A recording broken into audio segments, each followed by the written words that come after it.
Il nous l'avait promis il y a quelques mois, Pierre Casiraghi se lance un nouveau défi, celui de participer à la régate Cape to Rio qui débutera le 4 janvier prochain. Il s'agit de la plus longue régate de l'hémisphère austral.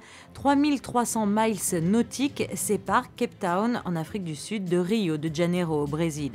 C'est à bord du Maserati et aux côtés d'un des plus grands navigateurs italiens, Giovanni Soldini, que Pierre Casiraghi s'apprête à relever ce nouveau défi.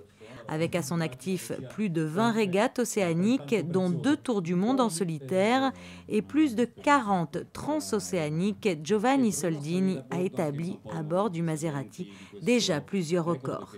Cape to Rio, une régate longue et délicate. Il faut faire presque 3500 milles au milieu du sud Atlantique. Il faudra passer la haute pression de Sainte-Hélène du bon côté. Il faudra essayer de faire la route plus directe possible sur Rio de Janeiro, mais en même temps en gardant le maximum de vent. Donc c'est plutôt tactique. Et il peut y avoir beaucoup de vent au départ. Des fois à Cape Town, il y a des coups de vent de sud-est vraiment violents. Donc les premiers 2 jours, il peut être bien du sport. Après normalement, ça stabilise, ça devient de l'alizé agréable. Mais avec Maserati, on peut faire une super course. Membre depuis 2 ans de l'équipage de Twiga, le vaisseau amiral du Yacht Club de Monaco, Pierre Casiraghi a remporté en 2013 la Primo Cup et la course Palermo-Monte Carlo en temps réel. Il s'agira cette fois de sa première participation à une course transocéanique, un rêve d'enfant. C'est une des régates les plus longues de l'Atlantique Sud.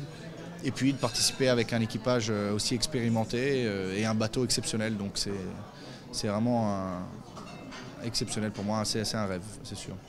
Pierre, il est très jeune, il est très physique, il est très passionné de la voile, donc je pense qu'on va bien s'amuser ensemble. C'est quelqu'un qui a énormément d'expérience et je pense qu'il a vu beaucoup de choses et de pouvoir partager des moments avec lui, là aussi c'est exceptionnel.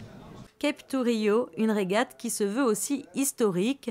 Son charme réside dans le fait qu'elle suit les routes du navigateur portugais Pedro Cabral, qui, il y a 500 ans, découvrit par hasard le Brésil alors qu'il croyait arriver aux Indes.